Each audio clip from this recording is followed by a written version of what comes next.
When you finally decide to walk away from the exhaustion of dieting and weight control, a rebellion can occur. You can feel this desire to toss out every rule and piece of nutrition advice you've ever heard. Because after years of stress from following the rules and restrictions, you can be so done with listening to any of it again. But after you've done that initial healing work to make peace with your body and food, settling begins to happen. You might find yourself becoming more open to nutrition and health advice again. But this time, not from an attempt to control and manipulate your body size, but rather taking it in from the perspective of supporting your daily living, not as a weapon to use against your body. That's why today I'm reviewing the book Glucose Revolution by Jessie Inchauspé. I found it refreshing, a book written from a factual, weight-neutral lens that focuses on how our body functions rather than how our bodies look. It's how I think health and nutrition advice was always meant to be followed, by taking in the information, testing it out for yourself, and noticing how you feel, keeping what works and leaving the rest. Welcome back to the Unlearning Beautiful podcast. If you're new here, I'm Kristina Bruce, a body peace coach. I help women who've spent years trying to manage their weight and appearance and always feeling like their bodies aren't quite good enough return to feeling at home in them as they are and as they change through life. If you like today's video, subscribe to the channel for more content to help you feel more peace in your body. Okay, let's get into today's episode. I came across the Glucose Revolution by Jessie Inchauspé through scrolling social media. I found a clip of an interview that she was on, and she was talking about her glucose hack. And my initial reaction was, hack. I'm so done with the biohacking. But for some reason, something had me watch it and it stuck in the back of my mind. So I went and got the book and decided to read it. And there was that resistance at first. Even after years of doing this work of leaving diet culture, I still had this residual, let's just call it now, more of a critical eye, more being a little bit hesitant of what I'm listening to and what I'm taking in. And is this really just another thing where weight is the problem? But I found that wasn't the case with this book. And I think this is a really important topic to talk about because so much of health and nutrition advice, which is really valid, has just been completely overtaken by this idea that it's about managing body size. Everything has just become about weight. It's almost like the health effects are the side effect versus what really I think should be the other way around, that if there is a change of weight in the body, that's a side effect of making changes that are optimal for your health. So whether that happens to be weight loss or it might be weight gain, because if we've been suppressing our weight for a very long time, doing things to help your health could mean weight gain, or it could be vice versa. What I liked about the author in the way that this book is written, she comes at it from a biochemistry perspective. And because of that, I feel like her lens around food is different.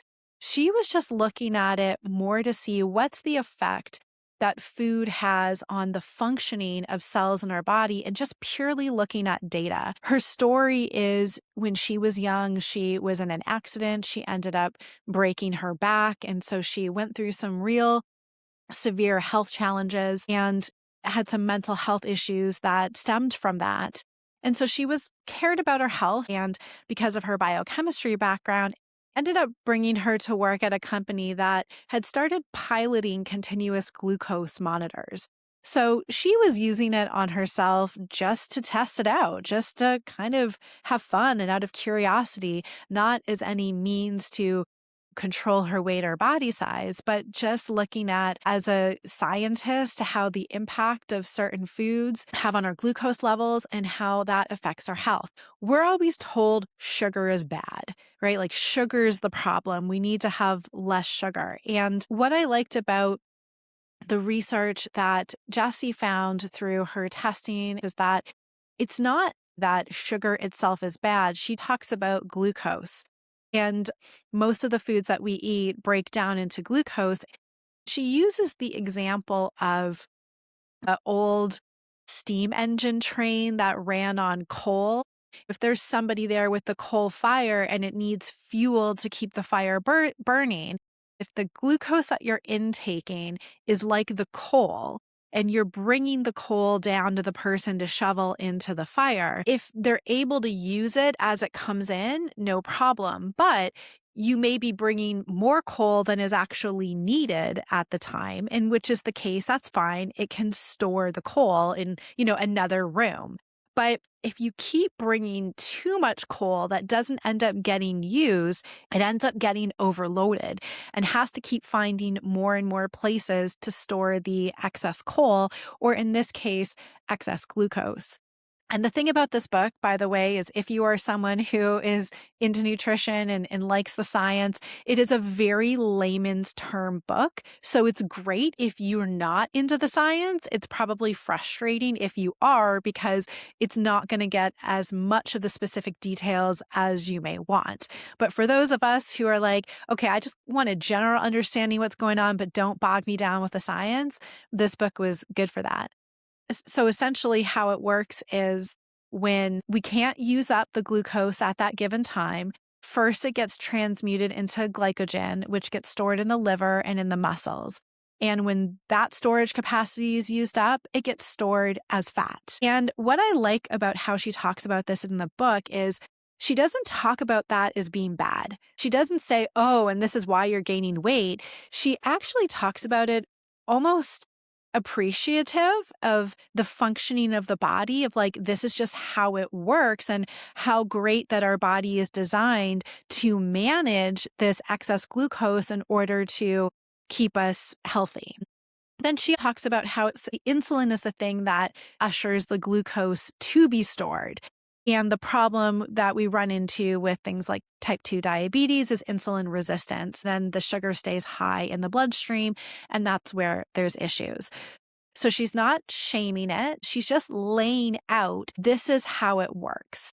And then she goes ahead and gives these hacks. Now, if I was able to get over the word hack, which I did, because when I looked at what she was talking about, they really were kind of hacks. It's not a diet. It's not a new rule. She noticed through testing that if you implemented these different hacks, they were all designed to slow down the amount of fuel, the amount of glucose that's going into the bloodstream, so that the engine room isn't overloaded and doesn't have to go to work storing all this excess glucose. And what she found was that throughout the day, there's these repeated spikes of glucose where the bloodstream is constantly getting flooded with more glucose than it can handle.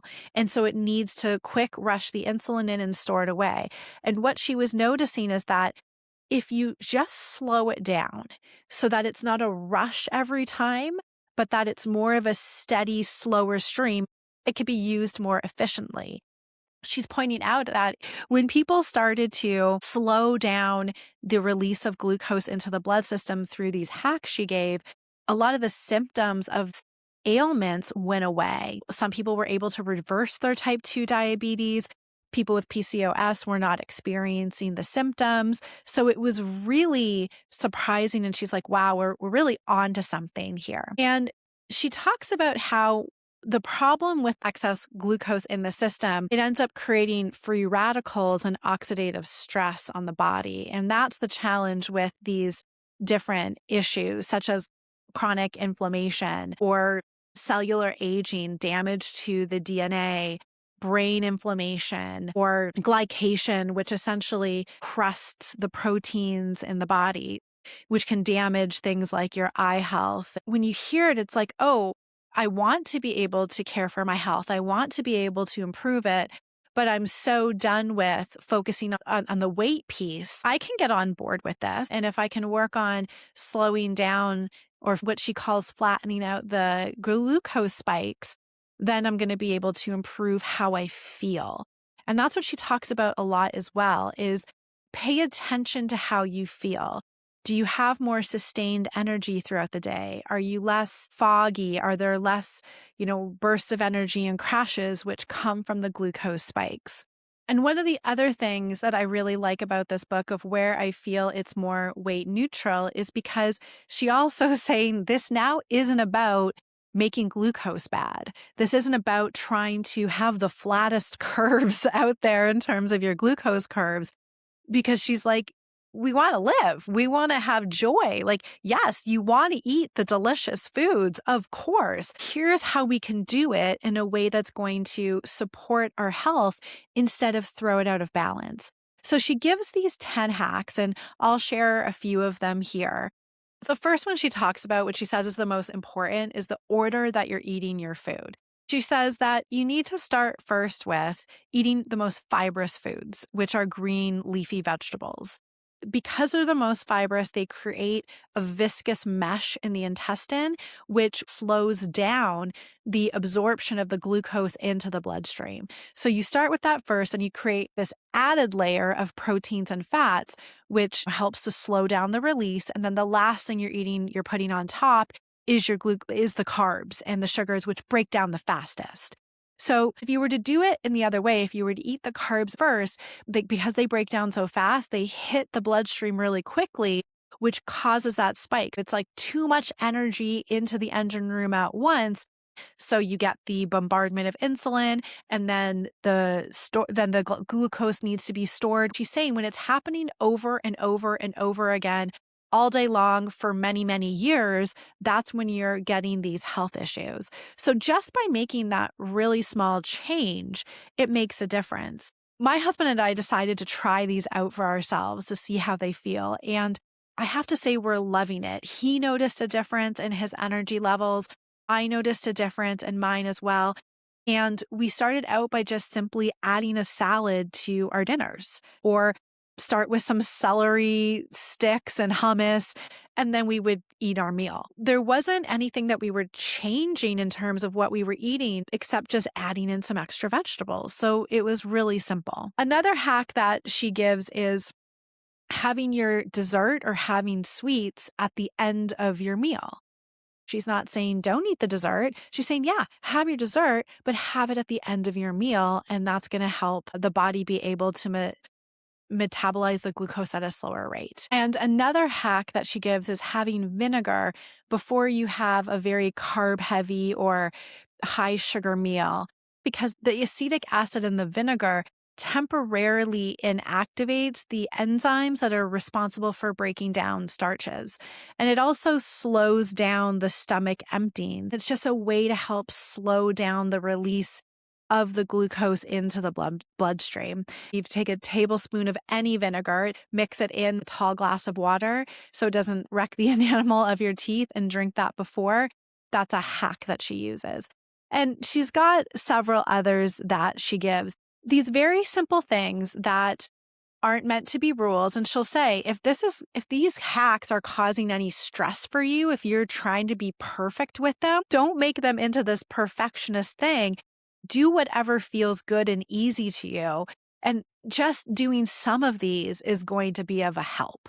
So I really liked that attitude that she had about it. She wasn't militant about it. She wasn't making glucose bad.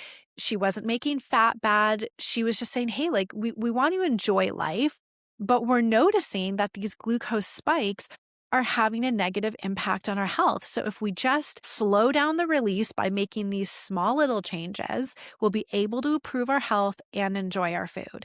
And I feel like that is such a great way to take this nutrition information and use it in a positive way to support our health without making anything good or bad or right or wrong, but just looking at the pure facts.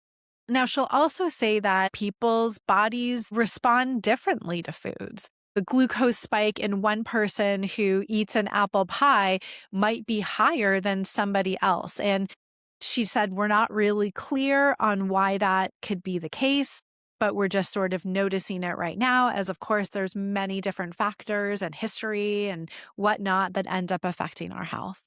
So I thought this was a good book. I would recommend reading it. Now, of course, does she talk about that people lose weight from implementing these hacks? Yes. Does she mention some things about wrinkles being created on your skin too early because of glycation? Yes. So there was maybe that one little piece in there of like the anti-aging, don't want wrinkles piece that I don't think I aligned with as much. I don't think that we need to be fearing aging. However, I think what she was just trying to say really is that it slows down the aging process of our bodies because apparently, and again, not a science person, but as I understand it in her book, the glycation is what ends up aging our bodies more.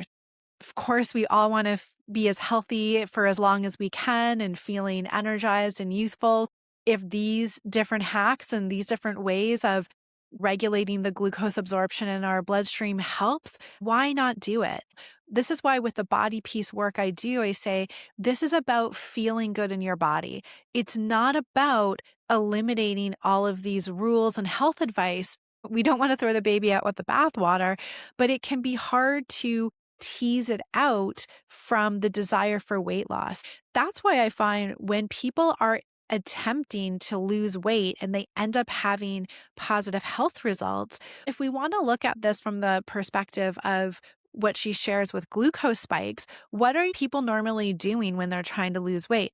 They're eating more vegetables, they're exercising more. That's actually one of the hacks that she talks about is going for a walk after you eat because the muscles are working and then they're able to absorb the excess glucose. So exercising more, eating more vegetables, probably doing things that are slowing down or flattening the glucose curve, as she would say, but unintentionally. It's just happening as a result of trying to lose weight. And then they end up losing weight and say, oh, see, it was the weight. But it's like, no, it was actually because of the difference in the internal processing, the way that the body was metabolizing the food and the exercises and those changes that were happening internally, where that weight loss was a side effect. This is why I always say with body piece work, it's 100% about how you feel in your body. I think it's a really great example of how we can use this data to focus on how we feel instead of making it about weight and then still being able to enjoy our life. We don't want to become militant about it. We don't want this to be a new rule because then we're just kind of back to living the way that we were with dieting. It's that balanced place where we can take that information, use it in a way that works for us without having to focus on manipulating our body size to do it. Well, I hope you found it interesting, helpful. If you end up reading the book and trying out the hacks, let me know how they work for you. I'd be really curious to find out. Hope you enjoyed the episode today. I'll see you in the next one.